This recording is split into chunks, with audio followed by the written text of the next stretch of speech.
this goes to both capitalism and communism, so I guess it doesn't make a difference. But if you look at a lot of the people controlling capitalism, you look at BlackRock, Vanguard, same people run them.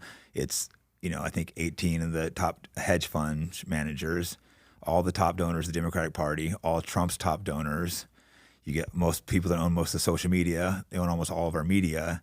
They own Hollywood, all the same group. Then you look at communism, created by the group, about 50% of the Bolsheviks, I believe were. I tried looking it up. It's hard to get exact numbers. It looked like about 50%. Putin said like 85% of the first Soviet government was. About that one. I have friends who did a big deep dive into that, and I don't know if it was as high as 50, but I know in China there were less, and they were actually funding the PFLP, the Palestinian Liberation Group, and they condemned Israel as a outpost of Western imperialism. And Stalin was against Israel as well, and he fought against them within the Soviet Party. Yeah, because at the time there were some people early on, I think they had anti-Semitism was death penalty, but later he purged most of the Jewish people.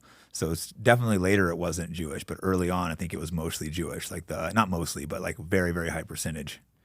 They didn't. It wouldn't mean because it's the same thing in capitalism. It doesn't mean one's necessarily wrong, but it's like the same people we see manipulating both.